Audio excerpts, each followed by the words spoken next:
the GenTech podcast discussing business, investing, and marketing.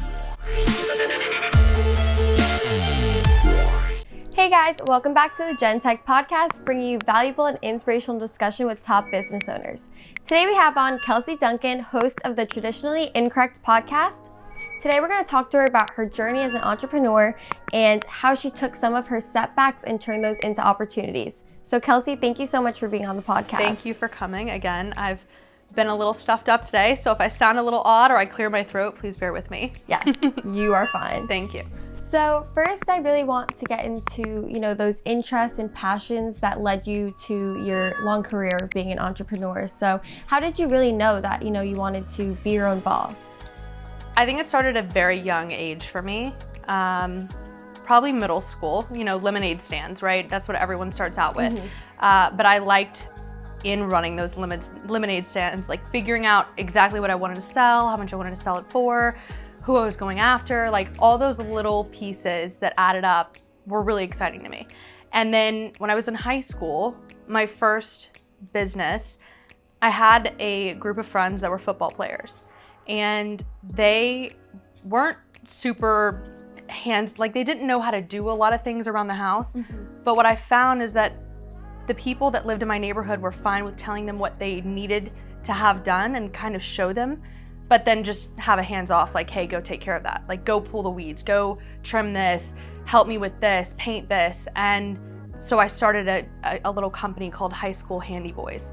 And I would take my golf cart and I would drive these beautiful football players around and drop them off at my neighbors' houses, have them do handiwork, mm-hmm. and then I would just drink my lemonade and watch them, and then I would make a commission off of whatever they did. So that was my first dip into the pool of entrepreneurship in a real sense. Mm-hmm. And I loved it. I mean, who wouldn't love that, right? Yeah. So that was my first big, okay, I love this. Mm-hmm. I love the ability to go out and start something and to employ other people and to give them the ability to make money and to feel self-reliant and sustaining. So it was a good experience. Especially in high school, you really saw that opportunity. Like, these boys want to make money, but didn't exactly know how. So It's great that you were able to help them and, obviously in turn also help yourself. Right, and they were football players, so they couldn't really go out and get traditional jobs, right? They didn't have time between school and practice and all that.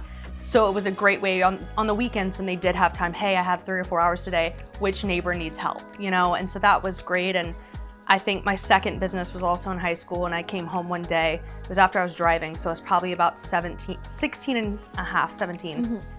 And I had my business wholesale license. My mom goes, how did you get that? And I said, well, I just looked it up online during lunch and drove to I can't remember what building it was, but probably not the tax collector building, one of the buildings that you can go in to file those kinds of things. And I just had them walk me through it. And she was like, what are you doing with that? And I was like, well, I figured I'd start ordering clothes wholesale and sell them to the people in our neighborhood. And she was like, okay, go for it. So from a very young age, I realized that I didn't ever want to be told what I needed to do, when I needed to be somewhere, how I needed to do something. And I think entrepreneurship for those types of kids is mm-hmm. a great outlet. It's just being able to determine your life. So yeah, I would say it's in my blood for sure. And it's great that you found that at such a young age. You knew in high school that, you got your license, and what'd you do with it? You wanted to become your own boss, and that's amazing. And as we talked about, I think you really brought that into your college experience. So when you went to college, what was on your mind? Like, what type of business? I told myself that before I went to college, mm-hmm. that I would not graduate without a business. It was just in my head, like, I'm not gonna graduate without a self-sustaining endeavor. Like, mm-hmm. I wanted to have something that was really established and that would carry me into adulthood. But I also knew I need to have a little bit of a college experience. Like, I don't want to go in and just head first into business and lose out on those years. Yes. But it landed in my lap, right? So I was going through sorority recruitment, as everyone did that came from my hometown. I went to a SEC university, mm-hmm. and if you went to an SEC school, you joined a sorority or a fraternity.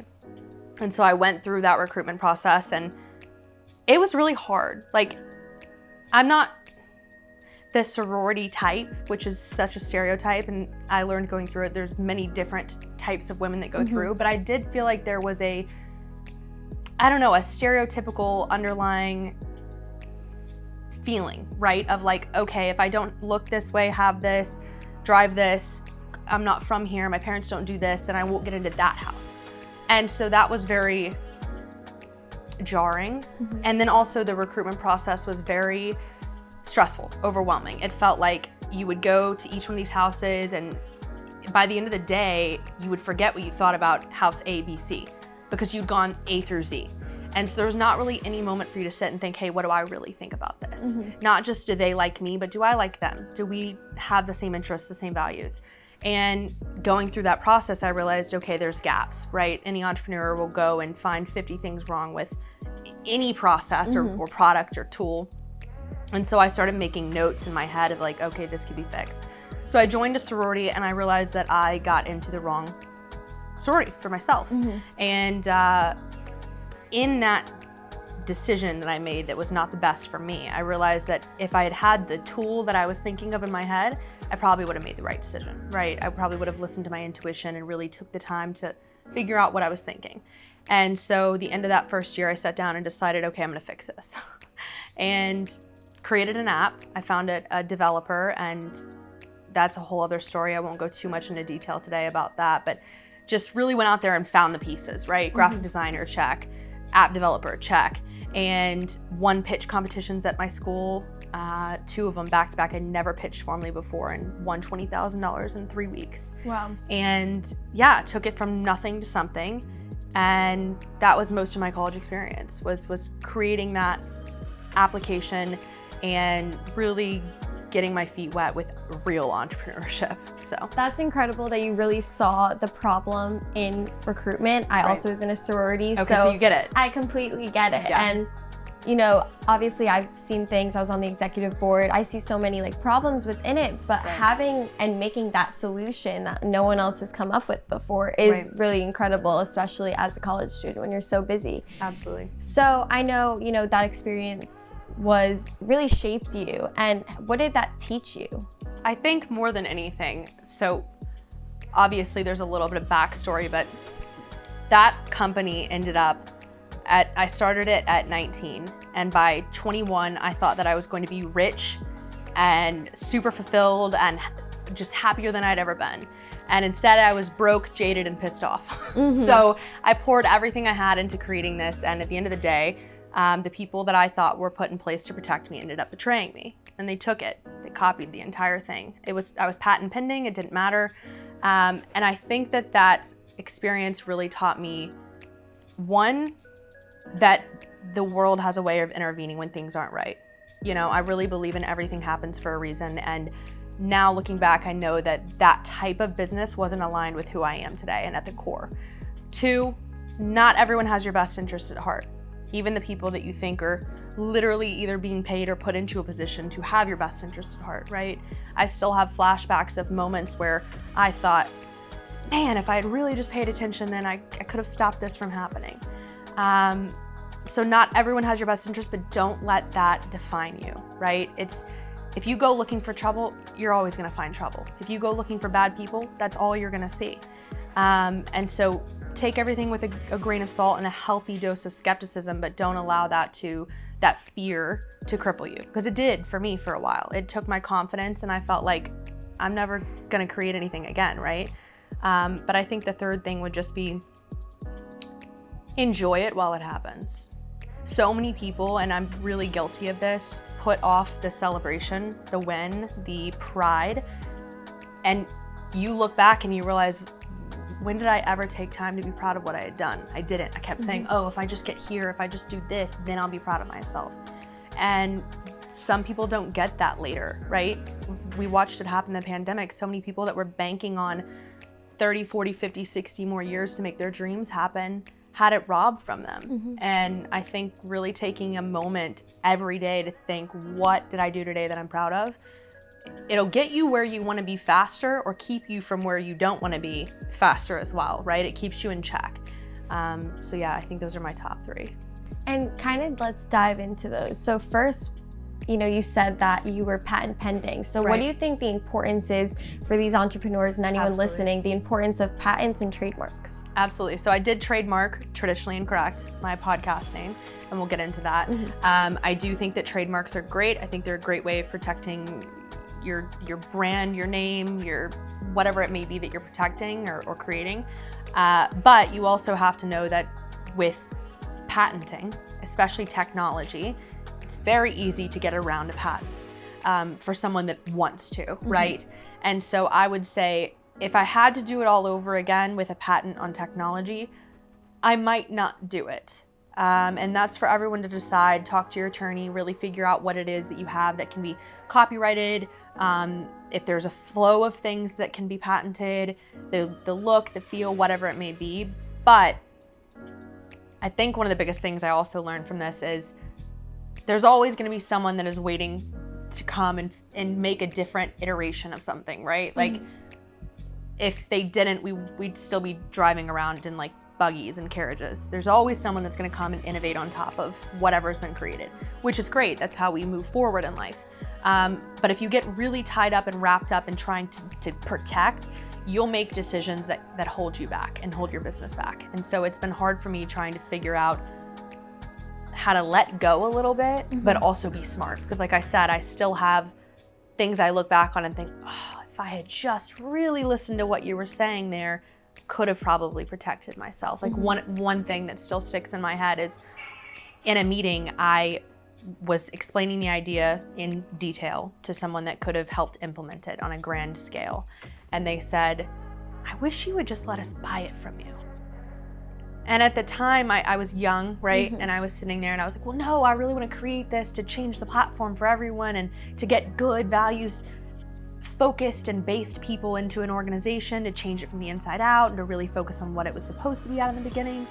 And so I was sitting there like kind of going back and forth with them. And if I had known what I know now, my ears would have perked up and thought, there's something a little nefarious about what you're saying right now, because the next meeting was, we're no longer interested, right? So it's things like that. You definitely want to pay attention, but don't get so tied up in protection and fear that you make decisions out of those places. They're not healthy. So. And you made that point, not everyone has your best interest. Right.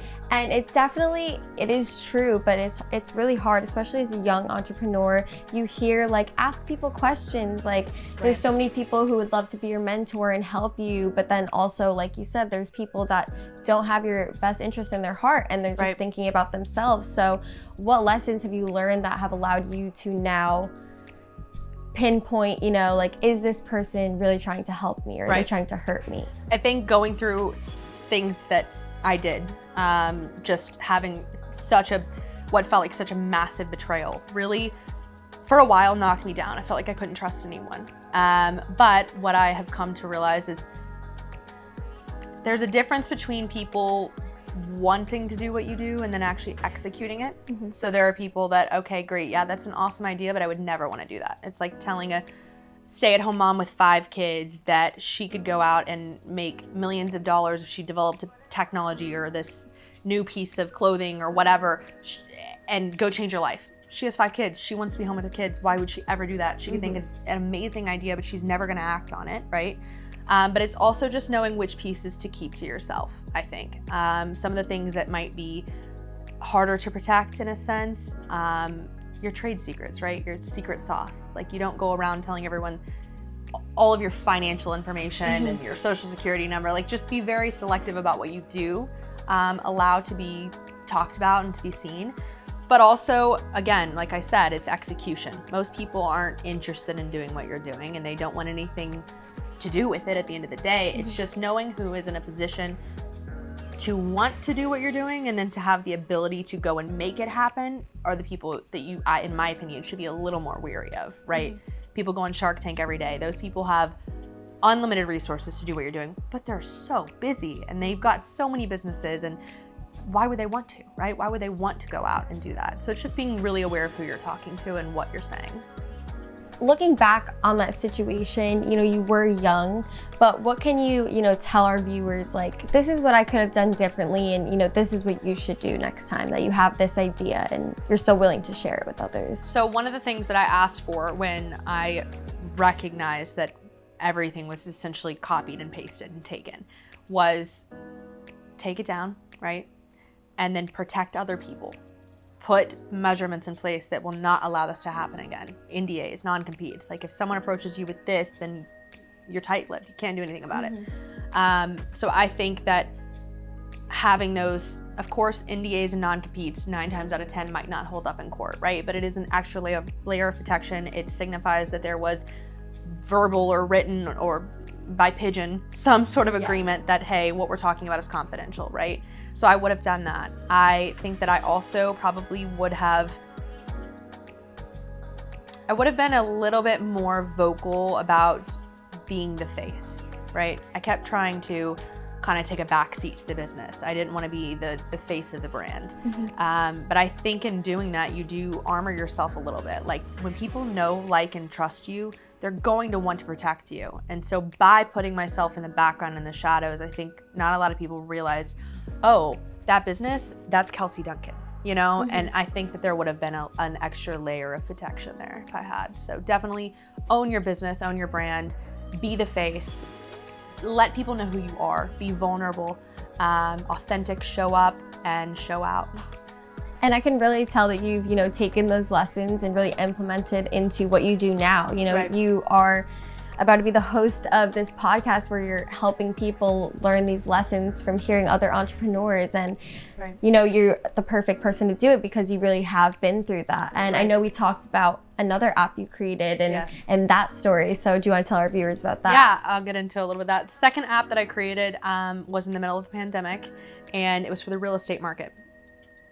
And the app was to help people figure out what home was best for them, to help them connect with their agent, and the agent connect with the client faster, and to really determine what the best fit was.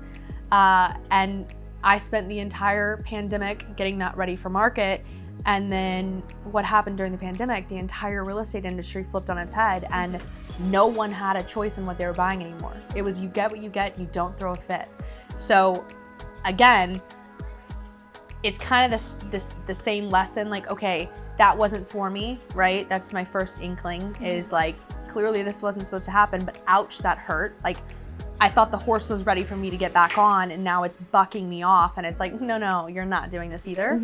But it was also a lesson in right product, wrong time. They always say you either have the right product for the wrong target market, or the wrong target market and the right product, or the wrong timing, and it was a culmination of a lot of those things. And it taught me a lot about control. Like, I can't control what happens. No one could control the pandemic hitting, right? No one could control what happened in the real estate industry. And so for me as an entrepreneur, I've now had healthy doses of reality of, okay, not everyone has your best interest. Some things are meant to happen and are not meant to happen. You can't control them, and all you can do is control how you show up after. So it's a lot.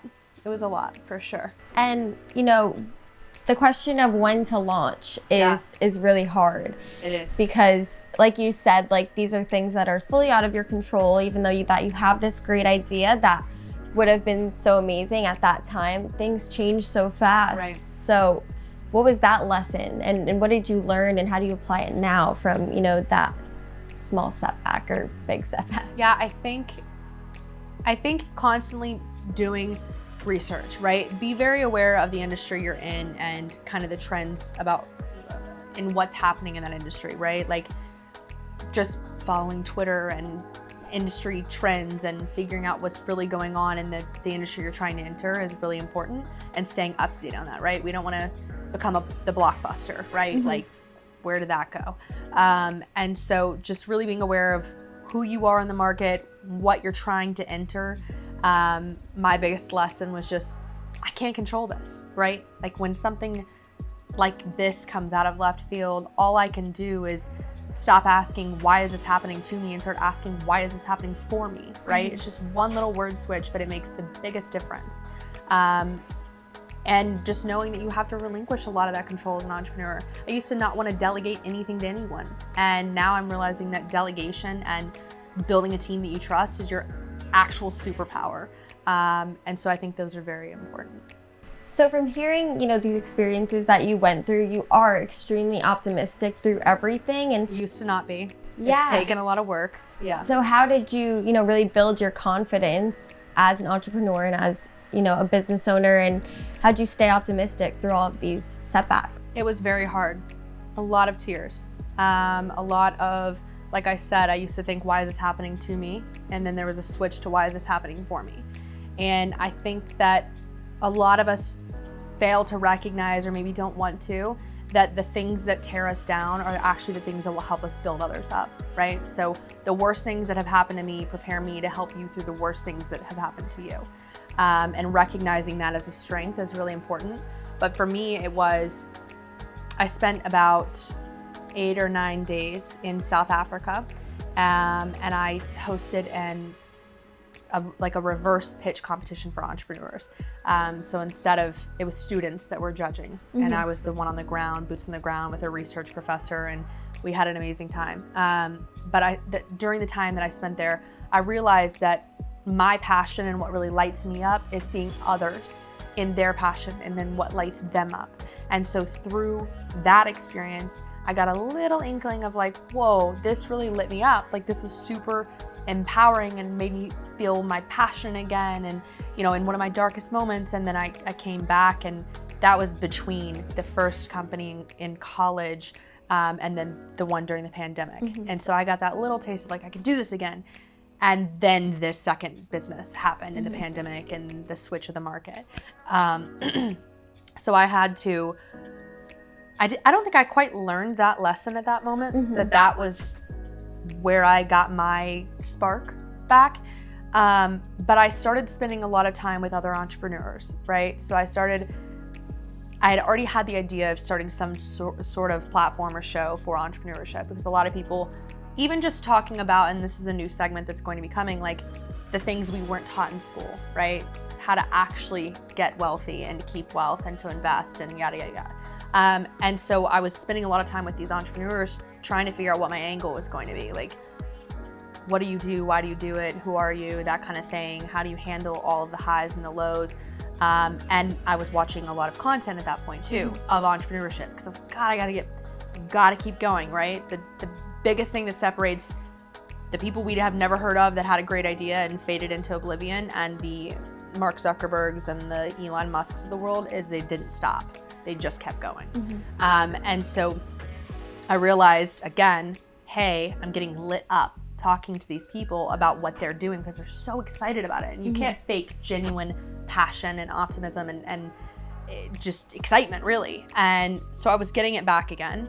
But I was also watching that content, and I realized that a lot of the content out there for entrepreneurs or business in general, a guy would be driving in a car and he'd be talking about how he was starving and couldn't afford his last meal, but he's driving a Lamborghini and he's telling you that his life is great and he lives on an island and he owns a yacht, and you're like, where's the gap, right? Like, what happened in that time period that allowed you to get where you are, and how did you navigate the inevitable highs and the lows? And so it wasn't very inspirational for me. It actually made me think, like, what's wrong with me? Why isn't it happening for me? And in spending time with those entrepreneurs kind of at the same time, I was realizing there's so many lessons from these people that can be learned. And so, yeah, that's where the idea for Traditionally Incorrect came from. And so Traditionally Incorrect is my play on words of someone that is not subscribing to a traditionally expected or accepted life, right? Entrepreneurs, by definition, are traditionally incorrect. And so for me, was centered around finding people that are choosing a traditionally unexpected, unaccepted lifestyle, how they're navigating it, the lessons they're learning, and the advice they would give to others, and compiling that in a content format that is authentic and inspires people to, like I say, get out of your head and get into action, creating the life that you're most passionate about. And then coincidentally living a life that is traditionally incorrect.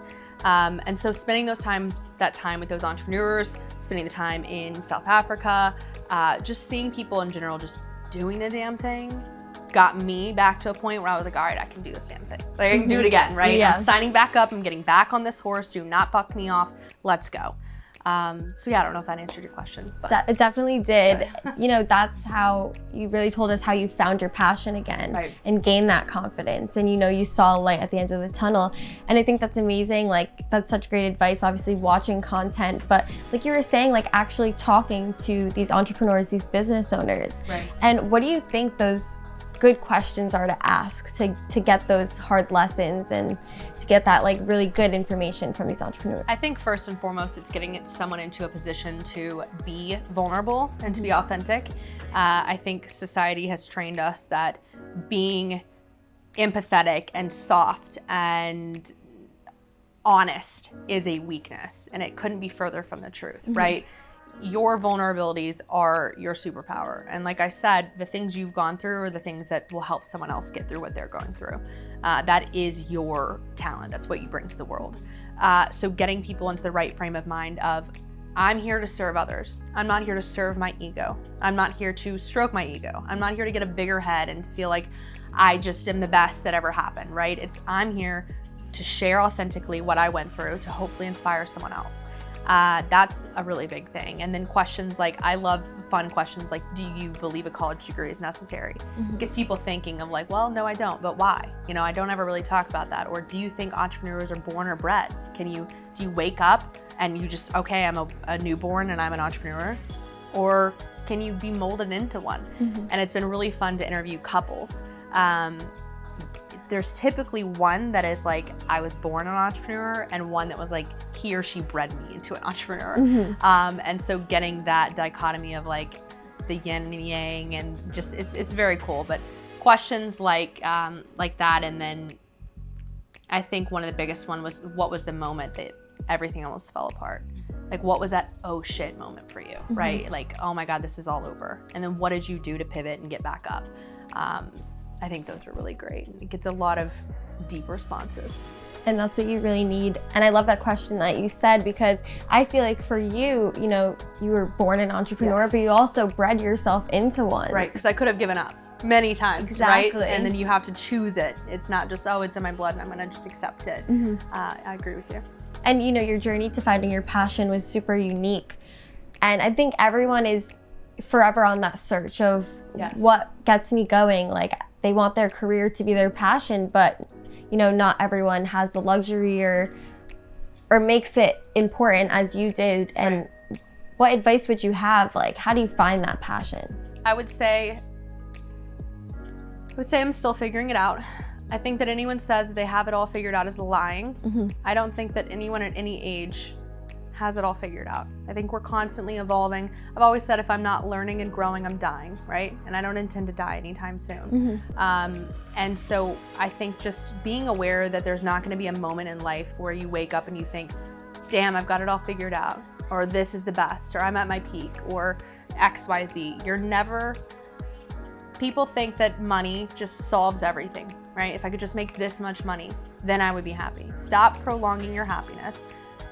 And stop telling yourself that there's this magic button in life that makes everything easy. I think once you recognize that you are constantly going to be changing your mind, constantly going to be learning, constantly going to find new things that make you happy and light you up, and not getting so stressed out and thinking, I've got to have it all figured out by now, you know, or I should be further in life, or I should have this, that, or the other, or if I just had this, then I'd be so happy. No. You are where you are. Be in that moment, right? And also don't get so tied up in, if I just had this, then I'd be this, or if I could just find my passion, that you're forcing yourself to not find it, right? When you're searching for something actively, I feel that it runs from you. Don't chase something. Be who you are in the moment and be open to finding that, but don't force it. I think the best things in life come when you are open to them happening, excited about the potential, but not trying to force it. And I think that my passion has been in me my entire life. And I think most people will find at the end of their lives that they spent their entire adult life getting back to who they were when they were kids. That carefree, super confident, excited, passionate, lit up person that just loves life and is happy to be here. And I think we spend most of our lives trying to get back to that, unknowingly or knowingly. And the faster you figure it out, the more happy you are. So you really found your passion with being a podcaster and helping other entrepreneurs. And what would you say your main goal of Traditionally Incorrect is? I would say the tagline, get out of your head and get into action. And I think just if I could, give the people on my show the ability to celebrate themselves, right? I talked about in my first businesses never celebrating anything and just saying, oh, when I get here, then I'll be happy. Oh, when I get here, then I'll be proud of myself. Giving the people on my show that moment in time to look back on and just say, damn, I was doing the thing, right? Like, I'm so proud of myself. I get to show my kids. I get to look back on this in 5 years when I'm done 20 more things or expanded and just really be proud of myself. That's one big piece for me. And again, like I said with my first business, I think that if I'd put myself out there more and really owned the business, then it may have been harder for the organization that did end up sadly taking it to do that. So giving these people the platform to share their knowledge, their experiences with other people, and then as a goal for the listener, I would say just we all bank on 10, 20 years, 30 years to really figure it out, right? To like go after what it is that makes us happy. If you know what it is right now and you're not going after it, tomorrow's not guaranteed, right? And people always say that, I remember when I went to college, entrepreneurship still wasn't a real thing. It was kind of taboo. Like, oh, you're going into entrepreneurship. Shouldn't you get like an accounting degree and just become an accountant? Shouldn't you do the safe path? Nothing is safe. And it's such a misconception. We witnessed this in the pandemic, right? People had been in their careers for 20, 30, 40 years with the same company and they had to lay everyone off. Did they want to do that? No, but they were forced to. That safe path you took when you turned down your dream 20, 30, 40 years ago, they're kind of the same thing. They're both a risk. So you need to take a risk on the things that light you up, that make you happy, that make you feel fulfilled. If I can inspire people to really get out of their heads and figure out what it is that they're truly passionate about, or if they already know to just go for it, it'll be a success. And why do you think that podcasts are the best outlet for you to really share this message with the masses? So I think podcasts, a lot of people have a misconception that it's just audio, right? And the bigger platforms make it a little harder for us because we don't get to have the audio and the video unless we have so many followers or subscribers or downloads. So I'll be on YouTube with audio and video. It's really a show. And I think that that's the best outlet because this day and age, we can have our own reality show, we can have our own TV show in general, just at our fingertips. We can create that. We don't have to wait for a big network to come scoop us up and say, you're worthy. And that's something I talk about all the time. There's not a fairy godmother that's coming around with a wand and tapping you and saying, you're capable, you're worth it, you get to do this, you're an authority, you get to make these, no one's coming to tell you that you can go after it. And I think that's one of the coolest things about podcasting and YouTube and audio and video is just being able to decide what you put out there, right?